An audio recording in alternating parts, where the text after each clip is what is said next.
quiero empezar con lo siguiente, porque estoy ansiosa por saber tu perspectiva. Quiero saber, según Robert Martínez, ¿en qué momento del proceso estamos? Tome ese proceso como despertar, tome ese proceso como instauración o puesta en marcha o funcionamiento del NOM, proceso astrológico, desde el lugar que vos quieras atacar, Robert, te escucho.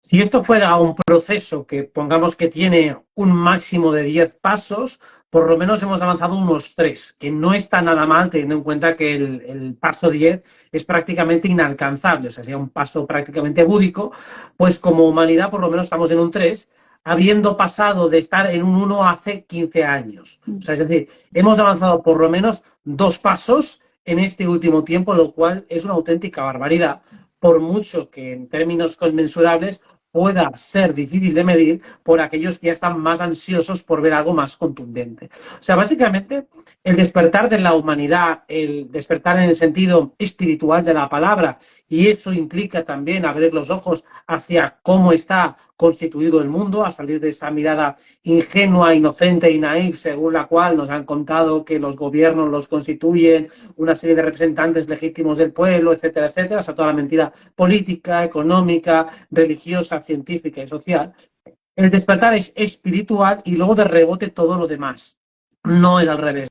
No es un despertar social que luego te lleva a lo espiritual. No, el despertar es espiritual cuando uno empieza a comprender que la naturaleza de la realidad rebasa lo que vemos con los 5 sentidos, debería, por lógica, si tuviera una honestidad intelectual, empezar a ver todo lo demás.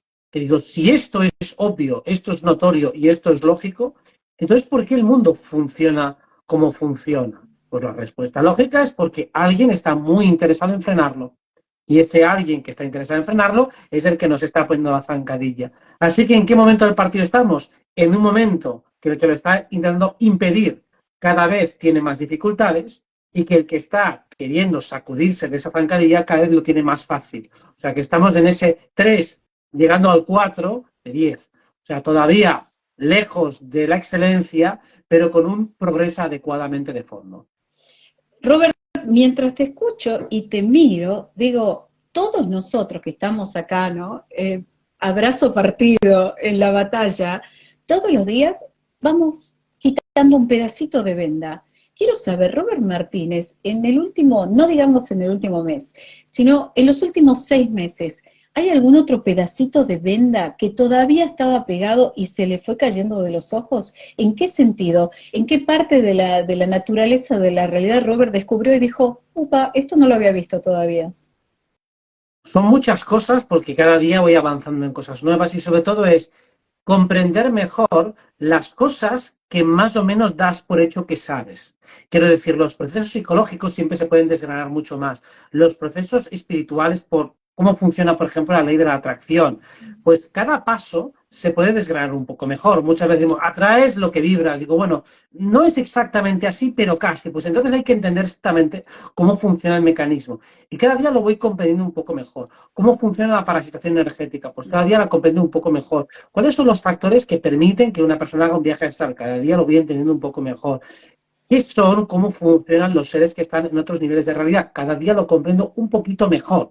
Es decir, que soy consciente de lo muchísimo que sigue faltando para alcanzar la excelencia técnica y cognitiva para comprender este mundo. Pero puedo medir poco a poco pequeños progresos, pequeñas comprensiones. También dentro de lo que es el sistema de sanación y de salud. Dentro de eso he hecho bastantes avances en matices, en detalles, por el mero hecho de volver a replantearte y a explicar de un modo más lógico aquello que no lo es tanto.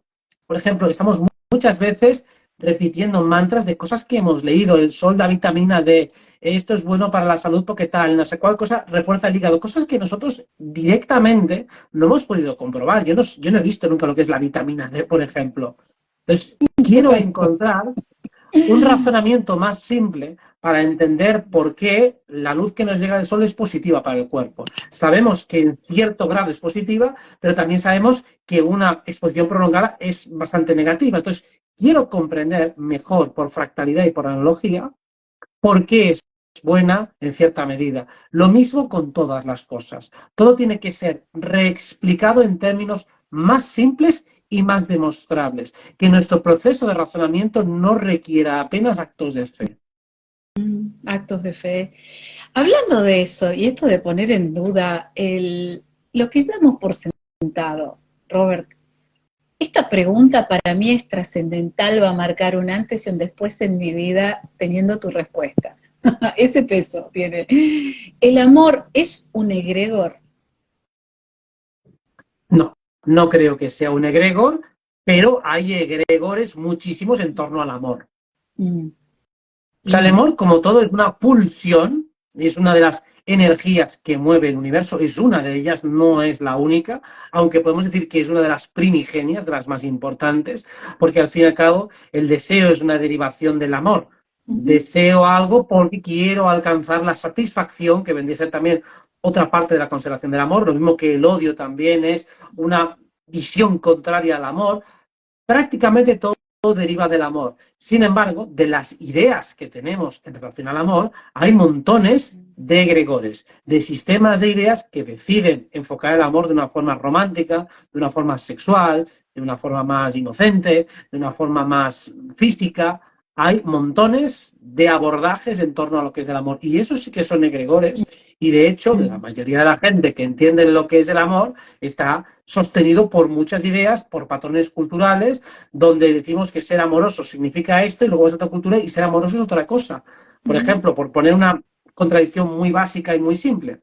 Hay quien, por ejemplo, si tú quieres a alguien, tienes que decirle la verdad, aunque le duela, mientras que en otra cultura o en otra perspectiva, si tú quieres a alguien, vas a intentar no herir sus sentimientos y si tienes que decirle algo incómodo, lo vas a maquillar mucho. Los dos hablan en nombre del amor y, sin embargo, cada uno prioriza más un aspecto u otro. Uno, los sentimientos del otro y otro, el concepto de lo que tiene como la verdad. ¿Es una cosa más amorosa que otra? Pues según los criterios de cada uno, si eres de una manera te dirá que eres muy amoroso así, y si no eres un falso, y si no, que eres un tipo sin escrúpulos, que no tienes en consideración los sentimientos del otro. O sea, ¿qué es el amor? Pues depende a quién le preguntes, pero como pulsión sé que hay una primigenia que sí que es auténtica y real, y luego tenemos muchísimas ideas en torno al amor que sí que son egregores. Estoy a punto de preguntarte qué es el amor para vos, pero no sé si tenés ganas de responder esa pregunta. Vos decime si sí o si no. Me encantaría escuchar una respuesta, pero si vos decís que no estás con deseos de responderla, no hay problema, seguimos con más. ¿Tenés ganas o no? Sí, para mí el amor, como te decía, es una de las fuentes primigenias que está detrás de todos los movimientos energéticos que hay en la realidad. Dicho en términos físicos y asépticos, pues que dos partículas se atraigan es amor. Decimos que impulsos sexuales, que dos cuerpos se atraen, que dos biologías se atraen. Pero realmente hay partículas de electromagnetismo que se atraen entre sí. Sería el amor absolutamente frío y desencarnado de la materia. Lo que ocurre es que cuando nosotros los humanos hablamos de amor, esa atracción biológica le agregamos una suma que llamamos sentimientos. Y estos sentimientos no tienen por qué ir necesariamente acompañados de una atracción sexual. O sea, por ejemplo, amamos cuando queremos generar una emoción positiva en el otro, cuando queremos reparar a otro, devolverle a un estado de armonía, cuando algo que está fuera de ti quiere ser cuidado por ti, honrado por ti, dignificado por ti, decimos que lo amamos. Así que básicamente cualquier deseo de generar armonía en otro que no soy yo, aunque también puede ser en mí mismo, por eso también hablamos de amor propio, cualquier deseo de crear bienestar, crear armonía, le podemos llamar amor. Por eso yo siempre digo que te amo, Robert. Un montón, muchísimo, muchísimo. No sabes cuánto disfruto escucharte, por favor, yo no te puedo explicar. Se me sale el cuore del pecho, así con eso te digo todo. Robert, ya que estamos hablando del amor, hace rato ya hablamos un poquito, tocaste un pedacito de lo que es el despertar, que tiene que ser en principio espiritual. Digo, vos, de acuerdo a tu observación, la cantidad de horas que tenés en pantalla, hablando, exponiendo ideas, bajando conocimiento, esa mirada que también a vos te lleva a movilizarte públicamente con grupos de seres humanos que tienen un ideal, que tienen un pensamiento, que van detrás de aquello que sienten poderoso en el pecho. ¿Cómo ves a los que se llaman, yo sé que la palabra por ahí genera incomodidad, ¿no? A los despiertos. ¿Vos qué ves que les está fallando o qué ves que está faltando o dónde ves que estamos haciendo agua los que nos consideramos en ese bando, ¿no? De los despiertos? ¿Hay algún tipo de equivocación en la que estamos cayendo permanentemente? Yo tengo una mirada sobre eso y quisiera saber la tuya. Para empezar, es obvio fallar en algunas cosas porque el despertar es algo que, si bien tiene como base la espiritualidad es algo integral y por lo tanto el despertar es multifactorial. Entonces, cuando nosotros hemos descubierto simplemente la existencia del otro lado, de lo invisible, esto debe transformar nuestra mirada hacia la vida, pero debe transformarla en todos los aspectos. Y es muy complicado estar a la altura en todos y a la vez. Es muy difícil. En muchas situaciones seguimos con nuestra programación antigua, a veces por urgencia, a veces por presiones, a veces por falta de reflexión. Entonces se hace muy complicado poder estar a la altura en todos los parámetros al mismo tiempo. Sobre todo porque tampoco tenemos una referencia técnica de qué es lo correcto. Pero cuando hablamos de espiritualidad, pensamos muchas veces en términos binarios de qué es lo bueno y lo malo, qué es lo más evolutivo, qué es sería lo más búdico o lo más crístico o lo más prístino o lo más divino y qué sería lo más mundano o lo más regresivo. Estos términos, si bien orientativamente en algunos casos extremos se pueden entender, realmente no funcionan de esa manera. No hay una opción buena y una opción mala. Tomar una Coca-Cola no es que sea malo, o trabajar dentro del sistema como funcionario no es que sea malo, y en cambio comer una hortaliza del huerto es bueno. Bueno, será bueno para tu organismo, pero no es bueno en términos espirituales. O lo que suma es minúsculo. Eso es más bienestar biológico que no realmente demostrar una gran elevación espiritual. Entonces, ¿en qué fallamos? En mantener la perspectiva de todo. Saber ponderar y medir realmente los resultados. ¿Qué es más espiritual o menos? Normalmente suele ser una pregunta poco procedente. La cuestión es, cuando hay una intencionalidad, una forma de ver el mundo que intenta precisamente ser lo más integral posible, es decir, considerar mi bienestar, el de los demás, entender cómo funciona esta realidad desde todos los niveles posibles, hasta donde la mente me alcance, eso ya es espiritual. Eso ya es hacer bien las cosas. Incluso, aunque por el camino, desde nuestro punto de vista más científico, aséptico, puede haber errores, puede haber fallos de criterio. Eso es lo de menos, no importa para nada. Porque lo que llamamos errores técnicos, lo que nos aleja de ese virtuosismo ejecutivo que imaginamos en un Jesucristo, esos errores técnicos que podemos intuir o imaginar, luego nos damos cuenta de que son parte del proceso, que forma parte de la naturaleza del juego. Fallar, si en un deporte no hay tal cosa como un partido perfecto. De hecho, un partido perfecto en el que abusas del rival es un partido aburridísimo. Sería un abuso, es decir, pues si un partido de tenis el rival no te mete ni un solo punto, sería una paliza y ya está. Y seguramente a partir del juego el rival ya baje los brazos y sea aburridísimo. Entonces, no estamos aspirando a una partida perfecta. Eso es lo que hay que entender. Por eso la New Age ha tratado de diseñar unos iconos, unas imágenes desfiguradas, aparentemente perfectas, inmaculadas, que realmente no se corresponden ni siquiera con lo deseable, ni siquiera son ideales, no son modelos alcanzables y ni siquiera son modelos de virtuosismo, son caricaturas, son como esas historias de Disney románticas en las cuales se acaban de conocer, tienen el momento clima del romance y ahí acaba la relación. Digo, pero eso no es un modelo ni es nada, eso es una ficción. Eso es capturar un fotograma y crear una película inventada alrededor. Digo, no, enséñame una relación normal y corriente con los claros y los oscuros. Pues básicamente lo que más fallamos es con tener clara cuál es la perspectiva. No juzgarnos severamente y ser capaces de entender que este proceso es algo complicado. Usaste la palabra película recién y me voy a atar esa palabra a algo que mencionaste al principio de la conversación, que es parásitos. Yo también tengo una mirada bastante dura al respecto de la industria cinematográfica y de todo lo que se vende, que es pura propaganda, Sin embargo, y por eso te hacía la pregunta de en qué fallamos los despiertos, sin embargo, noto que hay mucha gente, muchos seres humanos muy bellos, muy hermosos, muy generosos, que caen para lo que es para mí una trampa, ¿no? Del cine, de la propaganda, de la publicidad, de las series, lo que es la industria del entretenimiento, ¿no? Dicho a propósito. Y digo, ¿cuánto podemos llegar a entender o de qué forma podemos llegar a entender que el tema de la parasitación también está en esa industria, Robert? Porque eso es lo que yo, por ejemplo, ahora evito. Yo no miro televisión y si miro veo, no sé, gente que canta, ¿no? Mm. Es lo único que quiero mirar en este momento. Y digo, ¿por qué esa obsesión por las películas y las series? ¿Qué nos están haciendo? ¿Qué están tratando de hacer a través de esta programación, ¿no? Que hace que muchos de los despiertos también caigan en eso. Decía, para mí, la parte más nociva que tiene el cine, que tienen las series, es que van permeando y creando tu marco cultural. O sea, de una manera inconsciente vas tomando como referencia de lo que es la realidad lo que te va permeando el cine. Vas encontrando en los personajes historias, razonamientos y reflexiones. Y algo que, por ejemplo, sucede muy habitualmente en las películas, cuando podemos encontrar un primado negativo en el sentido de una verdad oculta tras un argumento dramático, de comedia, algo que puede ser valioso, es que nos lo plantean de una manera muy fragmentada.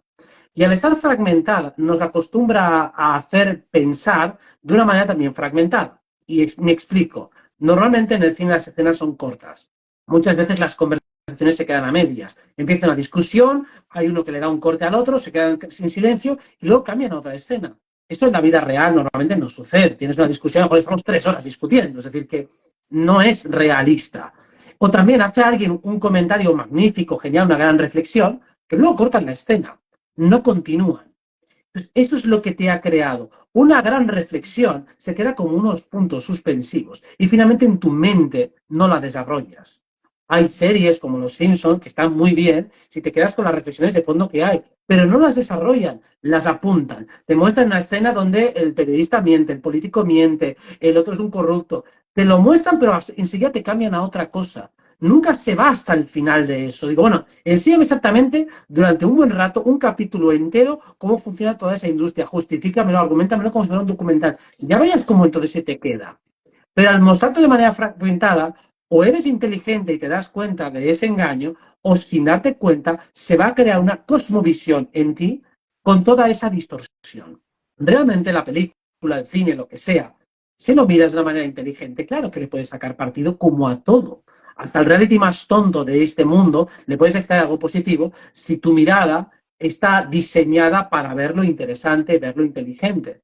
Pero si lo asumes pasivamente, acríticamente y simplemente como una industria de distracción, entonces, sin darte cuenta, te va a manipular muchísimo, más de lo que te pueda parecer, porque en el fondo, toda la referencia cultural que tienes de cine la vas a utilizar para proyectar todo aquello que no sabes.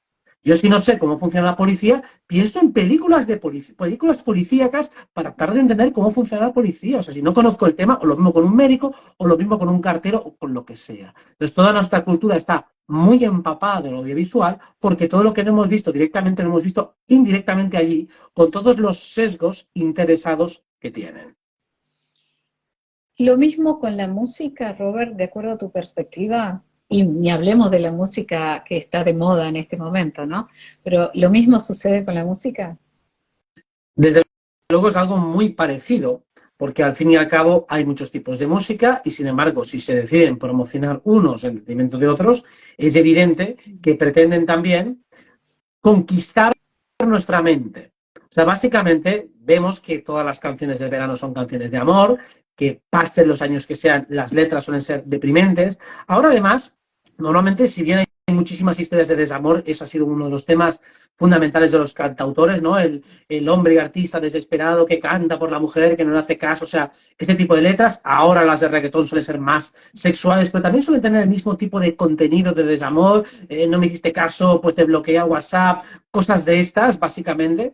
Y casi siempre hay un punto de decadencia, de derrota dentro de la propia canción. Porque cuando tú estás cantando y estás decretando ese tipo de tonterías, o sea, como soy un fracasado y un inútil, un desgraciado, pero te amo, ¿Qué estás creando en tu vida?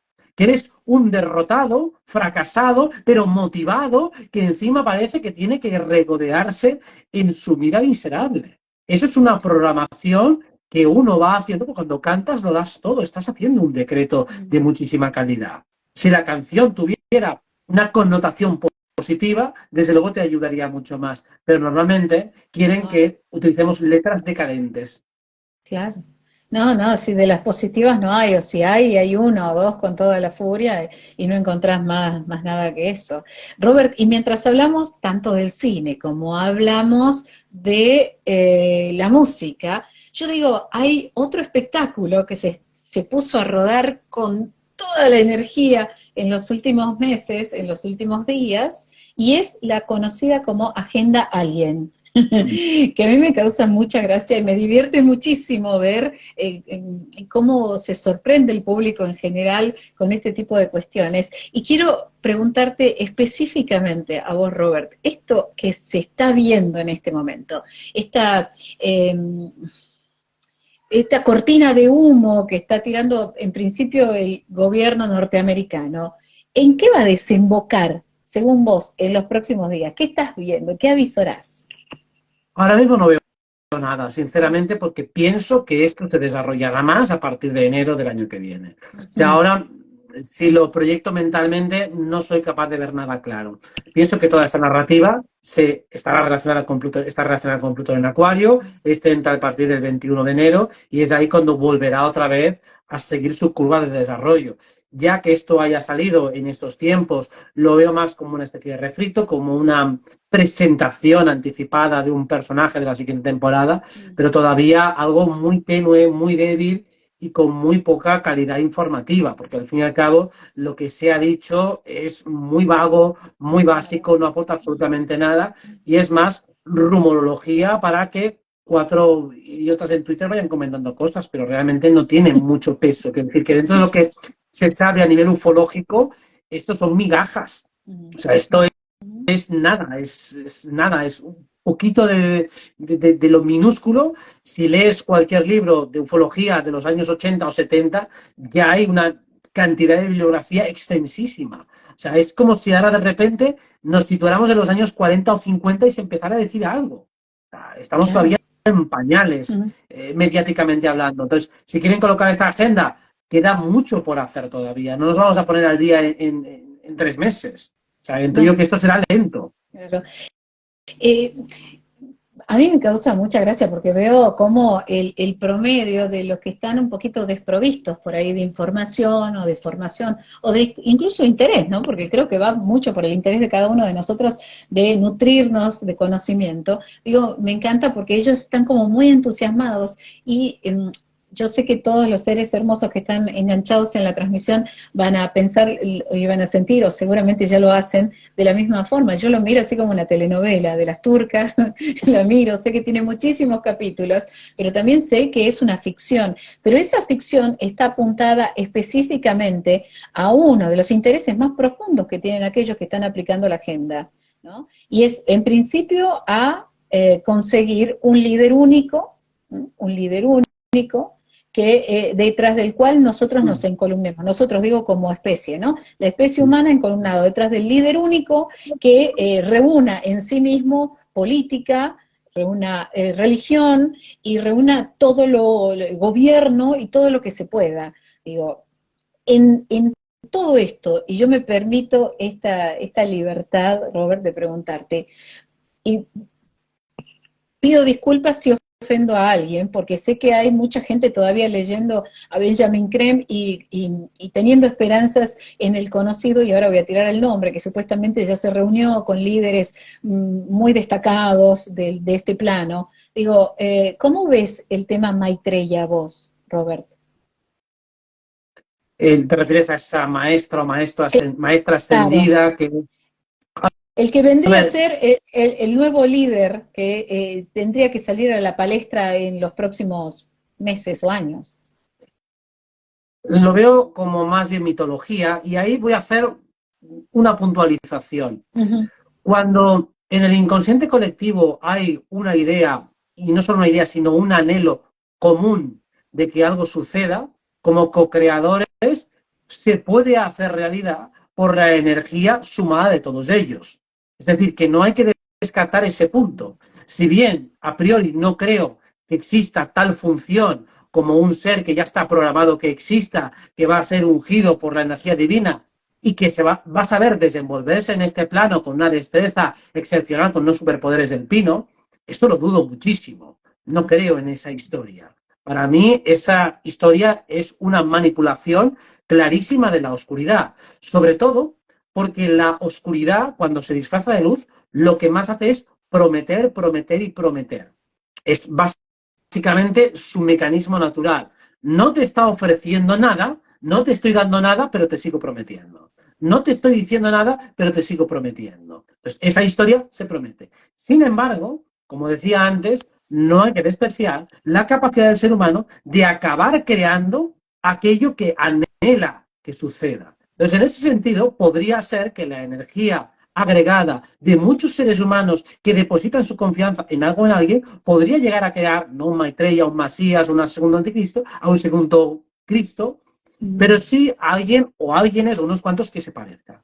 Ahora bien, si entendemos la lógica de este despertar colectivo, no tendría tampoco demasiado sentido que el despertar se aglutinara en una, en dos o tres personas, porque eso es algo más colectivo. Entonces, incluso aunque surgieran unos avanzados a su tiempo, personas más visionarias, solo serían uno más dentro de un gran equipo, dentro de un super equipo, y puede haber super cracks. Digo, sí, pero no es uno que sea el capitán. Esto no es un juego de estrellas, sino que más bien es un juego absolutamente colectivo en el que cada uno tiene que ser una pieza absolutamente fundamental del engranaje. Sí, puntos tan neurálgicos acabas de tocar, Robert, sobre todo con algo en lo que yo casi todos los días entro en crisis, que es con el tema de los liderazgos, ¿no? Y las referencias y los referentes. Siento que todavía la mayor parte de nosotros que estamos en este cambio de pensamiento y de sentimiento y de ser y estar en este plano, muchos de nosotros tenemos tan arraigada esa idea de que alguien tiene que guiar, que seguimos en la búsqueda, ¿no? En el horizonte permanentemente estamos tratando de ver si hay uno que levante la cabeza y tome la voz cantante y diga yo soy el que soy y vengan y síganme, ¿no? Casi como en Argentina que decía un político, síganme que no los voy a defraudar.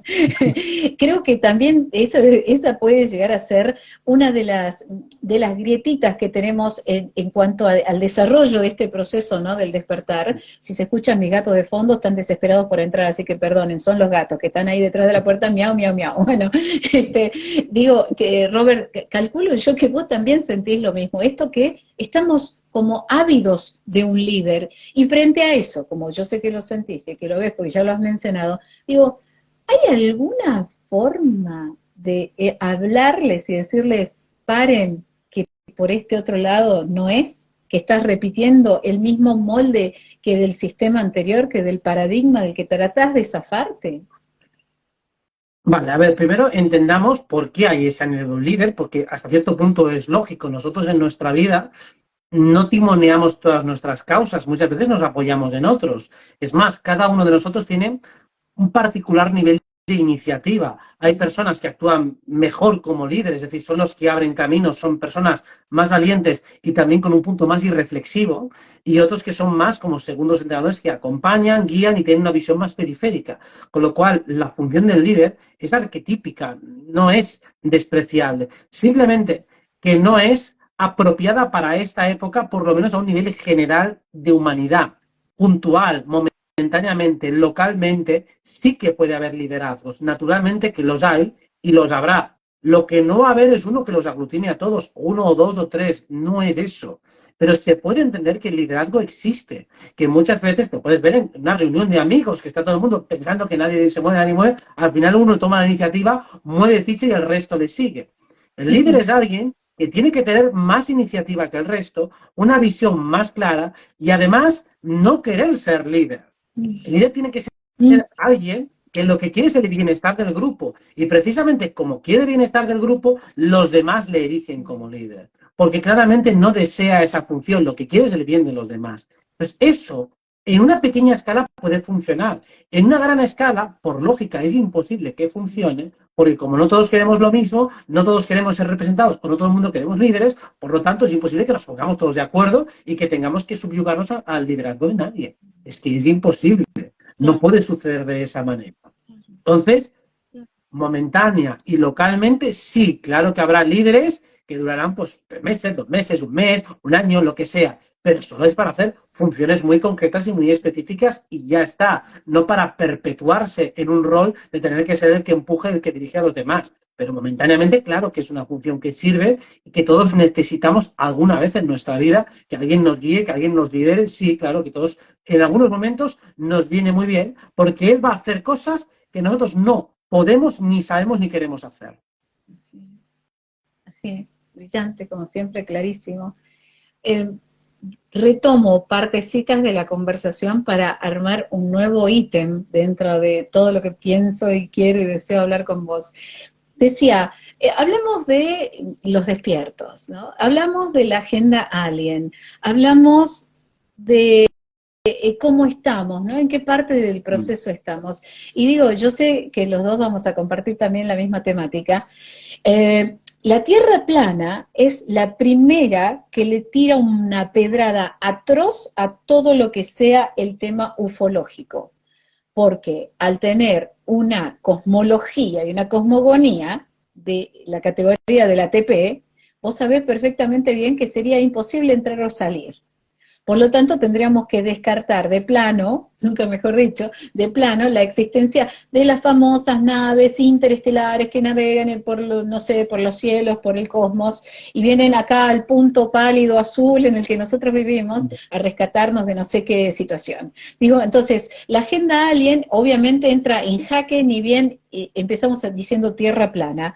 Entonces, estos, descartando por un lado, las triquiñuelas y los artificios de los gobiernos, de los de la élite y de todo lo que vos quieras. ¿De dónde vienen esos que vienen? Porque hay algunos que sí vienen, que sí están, que no son, como nos decían, de las Pléyades, ¿no? Digo, ¿de dónde vienen? ¿De qué dimensión? ¿Los conociste? ¿Los encontraste, Robert? Es que pueden venir de las Pléyades, solo que las Pléyades no tiene que ser un conjunto de rocas o de fuegos de artificio que están las distancias que dicen que están. Es decir, claro que todo lo que vemos en las estrellas pueden ser lugares reales, solo que no son como nos están describiendo en el modelo oficial. Claro. Las luces que vemos en el cielo son luces que están además deformadas por todo lo que es la barrera de gases que constituye la atmósfera, pero vemos que están esas luces que se mueven con una regularidad. Entonces, cuando uno conecta con otras dimensiones o conecta en el astral con seres de las Pléyades y demás, claro que pueden ser de las Pléyades. La cuestión es qué narices son las Pléyades. Esto es lo que tiene que ser redefinido. Entonces, para mí, pueden existir perfectamente seres físicos, pero que provienen de otra dimensión. Incluso hasta las naves pueden existir, solo que no provienen de una manera directa de ese llamado espacio exterior. O sea, lo que para mí es absolutamente falso es el espacio exterior como nos lo han explicado. Con esas distancias, con esas rocas, con ese polvo estelar, todo eso, para mí, es prácticamente 100% seguro que es falso. Ahora bien, si realmente hay otras capas de realidad que están, digamos, con barreras, separadas por barreras, tal vez esa barrera se atraviesa mediante un dispositivo tecnológico al que llamamos nave y puede proyectarse momentáneamente en este plano, en el cielo, con una serie de luminiscencias que luego parpadea, se va o lo que sea. Esto podría existir. Desde luego no es una nave, como nos pretenden hacer creer lo de la NASA, que sale de la Tierra, que aparece, que tal. Eso es lo que considero que es absolutamente falso. Pero que existen seres de otras dimensiones, en las que los he visto 1000 veces, y no solo yo, sino prácticamente cualquier onironauta se los ha encontrado. Hasta diría, cualquier persona se los ha encontrado en sueños, solo que con otras formas, porque fácilmente pueden adoptar una forma humana. Pero realmente, para mí está absoluta y definitivamente acreditada la existencia de seres inteligentes no humanos, con los que puedes tener conversaciones y a los que podríamos llamar extraterrestres, entre ellos los más clásicos, los grises, esas entidades que ponen como los marcianitos que le llaman en todas las películas y series típicas de ficción, un tipo Expediente X, son habituales encontrársenos en el astral, haciendo experimentos con tumbonos, aparte que salen regresiones y demás. Para mí, la manera acceder a ellos es mediante un salto dimensional. Puedes encontrar a ellos también en el astral. Un vidente también los puede ver en las habitaciones como están en otra frecuencia, y si se pueden materializar aquí mediante rituales o mediante tecnología, también es posible. Pero que no vienen de otro pedrusco, eso seguro. Ay, Robert, es impresionante el viaje que encaro cada vez que te escucho y como que quiero meterme en un tema y me voy para el otro. Acabas de tocar algo que hace mucho me da vueltas en el cuerpo mental y en el corazón, muy fuerte, muy fuerte. Yo viví varias regresiones, hice terapia durante un tiempo porque necesitaba sanar y buscando respuestas a situaciones de mi vida.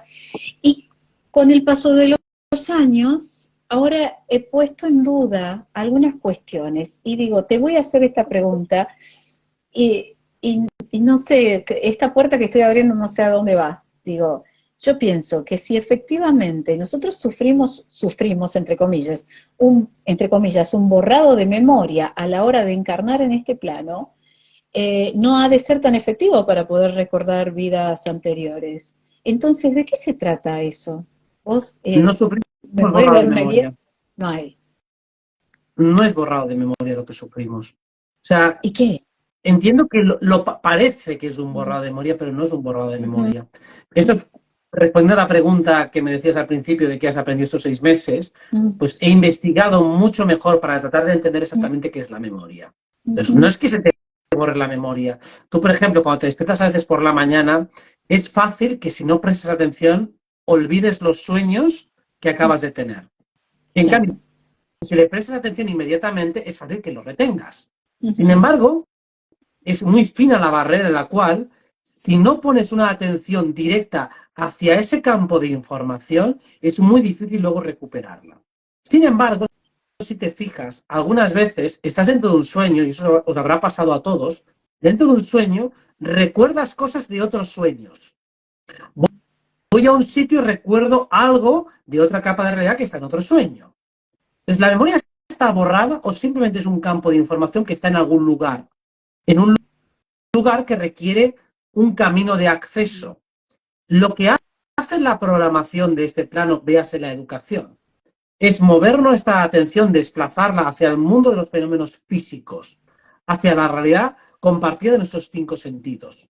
Y rara vez vamos a buscar en todo lo que es nuestro campo de bagaje intelectual. Además de cuando somos bebés, incluso aunque pudiéramos recordar perfectamente de dónde venimos, no tenemos lenguaje para poder articularlo y por lo tanto es muy fácil que las imágenes se pierdan. Se pierden porque no podemos enlazarlas y encadenarlas. ¿Cómo recordamos las cosas? Mediante una secuencia narrativa. Si rompemos la secuencia narrativa, si carecemos de lenguaje para encadenar eventos o incluso si estos no tienen una lógica lineal, no podemos recordarlos aunque tengamos flashes, aunque tengamos imágenes salteadas. Lo que pretende la regresión es crear un esquema narrativo para poder hacer una secuencia retroactiva, ir hacia atrás. Y normalmente llegamos de una manera mediante fractales. Conéctate con una emoción de desesperanza y entonces vamos a ver todos los fractales que hay en tu campo emocional que tengan esa estructura. ¿Los estás recordando? Por supuesto que sí. Estás conectando con otros campos de información, pero jamás se produce tal cosa como un lavado de memoria. Todo está perfectamente disponible. Lo único que la mente no sabe cómo llegar a esas coordenadas. Hay que ir poco a poco uniendo piezas para poder ir conectando. Y la mejor manera de ir recordando es mediante fractalidades. Cosas que se parecen a otras cosas, cosas que resuenan con otras cosas. Por eso cuando una persona dice, me encanta la cultura japonesa, o me encanta el sushi, me encanta no sé qué, bueno, pues toma ese campo de fractalidad porque seguramente está creando resonancias y ecos en toda la estructura que tu ser ha ido almacenando con el paso de los milenios o de las vidas o de lo que sea. Pero sí, la memoria no es borrada, sino que simplemente pierdes la capacidad o el mecanismo de acceso que te da ese campo de información. Y en la narrativa también calculo, para poder llegar a esos recuerdos, está totalmente afectada por la cultura y por el adoctrinamiento. porque si no, yo no encuentro explicación. Por ejemplo, algo que me sucedió a mí en una regresión, que yo me vi con los animales gigantes que vendrían a ser, para los que ya no creemos y para los que creen, dinosaurios. Entonces yo me vi en una situación como esa, y ahora, claro, lo pongo en duda y lo miro y le doy vueltas permanentemente a la idea, Robert, porque hay partes de ese relato, de esa narrativa, que ya no pueden, no tienen cabida en mi intelecto y tampoco en mi corazón. Entonces, efectivamente, ahí también tenemos que aprender a separar la paja del trigo y entender qué es cultural, adoctrinamiento, y qué puede ser efectivamente un recuerdo.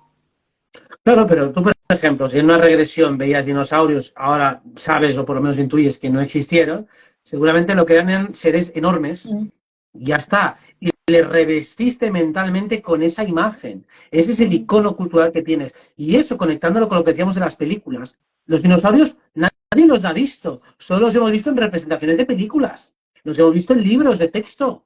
Entonces, ¿por qué los vemos ahí? Porque nos los han dibujado. Entonces, nuestro cuerpo mental está completamente permeado mm. con las ideas que hemos visto en los libros de texto, en la literatura, en el cine y, en definitiva, en la ficción. Esa es la parte más nociva, ese condicionamiento gráfico que te está creando constantemente toda la narrativa audiovisual. Por lo tanto, cuando uno va al astral, proyecta también todo lo que ha visto. Nuestro cuerpo mental no está preparado para desposeernos de todos los conceptos aproximativos, sino que vemos la realidad filtrada por nuestra mente, por nuestro inventario cultural, que está empapando todo nuestro cuerpo mental y cuesta muchísimo desposeerse de él. Si no, lo que hay que hacer, por eso se interpreta todo en clave simbólica. Es decir, Mm. aquellos dinosaurios que viste significarían otra cosa parecida. Animal gigantesco, a lo mejor eran titanes, a lo mejor era otra cosa. Pues lo mismo, si yo imagino un titán, lo voy a ver pues como lo he visto en alguna película, como lo he visto en una serie, o como lo he visto en la ficción en definitiva. O un hada. Nadie, o prácticamente nadie, habrá visto un hada real. Entonces has visto representaciones gráficas de lo que es un hada. Entonces tu cuerpo mental siempre busca una aproximación técnica a aquello que tu mente ya tiene. Claro, sin lugar a dudas, aparte, volviste a tocar otro tema neurálgico para mí, que son los que se llaman como los elementales, o estos seres que están en una frecuencia vibratoria distinta, ¿no? Yo tuve dos encuentros, uno con un hada y otro con un ñomo, y entonces esas experiencias, digo, yo no estaba en ninguna situación que afectara mis facultades. Por lo tanto, tengo que considerar que eso tiene un gran peso y una gran solidez de realidad, porque lo experimenté yo con la misma claridad con la que te estoy mirando a vos y que te estoy escuchando a vos. Y hablando, tomemos a los elementales, por ejemplo, o tomemos de nuevo el tema de los que hasta ahora, y no tenemos otra palabra para definirlos, los extraterrestres, esos seres de otras dimensiones. Vos, de acuerdo a tu trabajo, a la profundidad con la que tratás siempre cada uno de los temas, ¿tenés alguna pista o concepto o ya un pensamiento o una seguridad desarrollada en base a de qué dimensión provienen, sobre todo los que tenemos más cerca y con los que podemos tener algunos que somos un poco más sensibles, un contacto más directo? Yo me llamaría cuarta dimensión, pero Mm, entiendo que es una manera que tengo de clasificar las dimensiones de los diferentes campos de realidad. La cuarta dimensión sería la que está por encima del cuerpo mental. Si mm, algo hemos detectado en relación con esas entidades, es que la mayoría tienen un nivel intelectual, filosófico y científico muy diferente al nuestro. Normalmente más bajo y más pobre. Sin embargo, tienen desarrollada mucho más la intuición, la capacidad de ver la energía, y entonces, como ven en términos de energía, en términos de colores, en términos de vibración, no es que sean más sabios, pero desde luego se mueven con otras coordenadas. Lo mismo que si viéramos el mundo con los ojos y el olfato de un perro, veríamos que nos daríamos cuenta que los elementos de juicio que utilizamos para movernos en la realidad son muy distintos. Aquí el olfato tiene mucha más prevalencia, los colores son muchísimo más pobres, o creo que hasta la mayoría ven en blanco y negro, es decir, funcionan con otras coordenadas muy distintas. Pues lo mismo va a pasar con los otros tipos de seres. Tienen una experiencia subjetiva y perceptiva muy distinta a la nuestra. Y nosotros, cuando nos proyectamos en los sueños, y por lo tanto estamos en la cuarta dimensión, somos mucho más parecidos a cómo son ellos en realidad. O sea que si queremos tener una aproximación teórica a cómo funcionan ellos, es tal y como nosotros funcionamos en los sueños. Somos más intuitivos, somos más emotivos, somos más impulsivos y también todo lo que hacemos está amplificado por una respuesta emocional mucho más incontrolable. Además, una de las cuestiones que más se evidencia en los sueños es nuestra absoluta falta de perspectiva, que eso lo da nuestro cuerpo de tercera dimensión. La capacidad de poner perspectiva a las cosas es nuestra tercera dimensión. Y precisamente cuando una persona está muy atontada, muy anestesiada, muy vapuleada por la Matrix, lo que más pierde es la perspectiva. Cuando una persona no se da cuenta si habla mucho, si habla poco, si molesta, si no molesta, actúa a veces de manera demasiado urgente cuando no hay urgencia. Esta falta de perspectiva es lo que más anula al individuo, lo que más faculta la medicación y lo que más hace que la persona, básicamente, desarrolle todo tipo de enfermedades o síntomas neurológicos considerados como el Alzheimer y demás. Así que cuando estamos en cuarta dimensión, también perdemos perspectiva, pero por razones distintas. Y es porque amplificamos la intuición. Mientras cuando una persona sea tonta, lo que está haciendo es perder la perspectiva, pero también pierde el instinto y lo pierde todo. Simplemente se convierte en una especie de ser pasivo completamente llevado por entidades o por los instintos más básicos, defensivos de su propio cuerpo. Podría escucharte todo el día, Robert, así te lo digo, es una cosa que me matas de amor, Robert, hasta te digo que me perdí en vos y me olvidé lo que te iba a preguntar ahora, no me hagas esto, Robert, por favor. Los sueños, Robert, ¿por qué yo en los sueños todo es como si fuera líquido? Como que paso de una pantalla a la otra, como que floto, como que todo fluye sí, claro, sin esta barrera física, pero ¿y por qué penumbras? Esas preguntas que me dan vueltas en la cabeza hace un tiempo. ¿Por qué casi todos mis sueños? Sí, he tenido sueños muy luminosos, llenos de colores, pero en general todo parece como si fuera el atardecer, ¿no? ¿Por qué es así? ¿Tenés una respuesta para compartir con nosotros? Si antes decía que la tercera dimensión es la del cuerpo mental, esta se asociaría astrológicamente con el elemento aire. O sea, ¿a qué se parece el pensamiento? Al vapor. El aire se expande, se mueve, va saltando de una cosa para otra, las va enlazando, las partículas se enlazan. Cuando vemos el vapor, cómo se va moviendo, una cosa parece que se enlaza con la otra. Incluso se crean nubes que serían esos egregores. En cambio, la cuarta dimensión, el mundo de los sueños, es agua. Por eso describirlo como líquido es muy apropiado, porque realmente es como si una corriente nos tomara completamente. Somos muchas veces arrollados como por la corriente de un río. El sueño nos es tomado, por eso decimos que los sueños suelen ser inconscientes. Más bien lo que queremos decir es que no tenemos control sobre ellos. Cuesta muchísimo. Incluso los que somos soñadores lúcidos habituales, nos damos cuenta de que el nivel de control que tenemos sigue siendo pobre. O sea, a veces eres tomado por, o sea, a veces consigo parar un poco el sueño, controlar un poco, darme cuenta de que soy una canoa a la deriva dentro de ese sueño y hacer algo. Pero a la mínima que me despisto, vuelvo a ser arrollado de nuevo. Y si no me concentro mucho en la noche, me pierdo todos los sueños se vuelven inconscientes. Es decir, que es tremendamente difícil manejarse con control en esa dimensión. ¿Por qué? Porque es fluida. Y básicamente el sueño es parecido a la corriente de un río. Y tú eres un ser minúsculo que es arrastrado por la corriente de ese río. Entonces, si intentas vencer esa corriente es completamente difícil. Tienes que aprender a surfear con esa corriente. Y para eso, la importancia, la destreza de tu cuerpo emocional.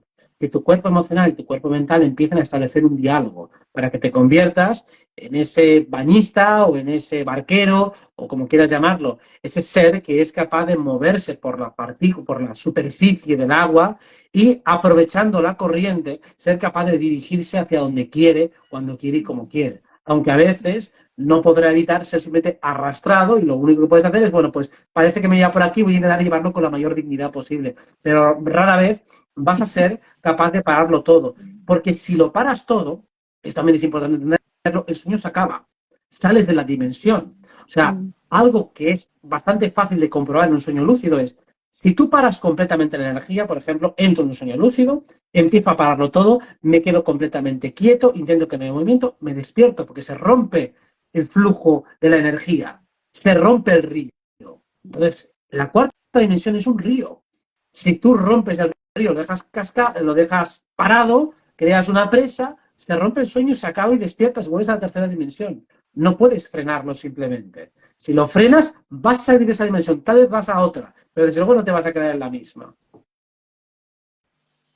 Nos quedan pocos minutos, Robert, y por supuesto tengo que pedirte que nos des unas pautas respecto de lo que queda de este 2023, de acuerdo al calendario, ¿no? Lo que queda del 2023 de agosto a diciembre. ¿Tenemos alguna circunstancia astrológica que tengamos que tener en cuenta, una fecha, un momento de quiebre o un momento de subidón que nos pueda ayudar a sobrellevar este 2023 que viene bravito para todos nosotros? Bueno, ahora estamos justo en esta parte de Leo que es bastante buena para exponer todo tipo de cosas, es decir, que es buena un poco para llamar la atención, para hacer cosas que sean más evidentes a nivel público, a la gente que le gusta. Mira, que salgan casos de lo que sea, pues bueno, ahora es más fácil con esta energía de Leo. Podemos decir que todo este mes es bastante tranquilo, bastante suave, es digamos la parte más simpática del año, tanto la parte de septiembre aceptablemente relajada, y podemos decir que se empieza a complicar ya a finales de octubre y siendo noviembre y diciembre la parte más difícil, la más hardcore, con diferencia. Ahí podemos esperar un poco de todo, no sé si conflictos bélicos, pero por lo menos accidentes y desastres, atentados, bueno, ya sabemos lo que son los atentados, ¿no? Pero bueno, en definitiva, sucesos violentos, tanto en la escala de lo que nos genera el circo del sistema como lo que puede haber en nuestra vida privada, mucho más acentuado de lo normal. Decisiones más polémicas por parte de los controladores, de los gobernantes. Tenemos ahí básicamente la parte más complicada, que si la aprovechamos bien, puede ayudar también a reunir, a unir un poco más a la disidencia, que siempre enseguida se separan y entran en batallas absurdas, pero cuando tenemos una problemática colectiva grande, volvemos otra vez a cohesionarnos, a estar claramente en la misma trinchera y tenemos tanto fuego por parte del otro lado que no miras quién tienes al lado, cosa que está bastante bien. Esa es la parte del año más interesante y también la más aprovechable de todas. Es decir, todo lo que hagamos realmente en ese noviembre y diciembre, si somos inteligentes y aprovechamos ese flujo de energía tan poderoso, puede servirnos para nuestros proyectos personales llevarlos a cabo con un nivel de destreza muy superior. O sea, que a nivel de investigación, a nivel de inversiones, a nivel personal, es el momento en el cual podemos conseguir los logros más altos, pero también las cagadas más monstruosas. Así que es el momento del riesgo, el momento de los valientes, donde los héroes y los fracasados, los que no intentan nada, los héroes lo que lo intentan, pues van a aflorar y van a dejar su huella, les guste o no les guste.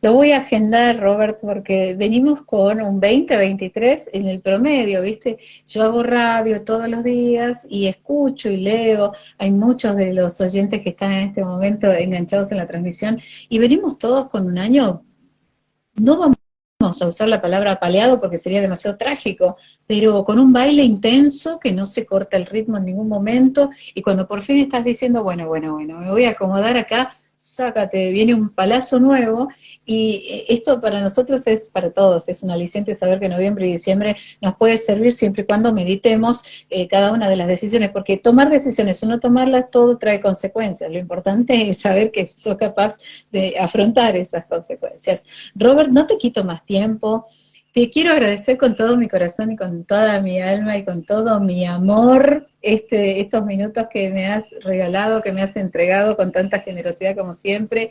Sabes que para lo que yo sirva estoy acá, que te amo con todo mi corazón, que te admiro, que te respeto, que te sueño cada vez que puedo y que bueno, te deseo el mayor bien y gracias y ya haremos una cita para el otro año porque te veo todos los meses de agosto bajo Leo, siempre te encuentro en Leo, ¿por qué será? Casualidades. Muchas gracias, Pati. Muchas gracias. Gracias, Robert, y gracias a las 1000 almas que han estado con nosotros en este vivo. Gracias, Robert, te llevo en mi corazón. Gracias con todo, mi amor. Chao, muchas gracias. Hasta la próxima. Gracias a todos.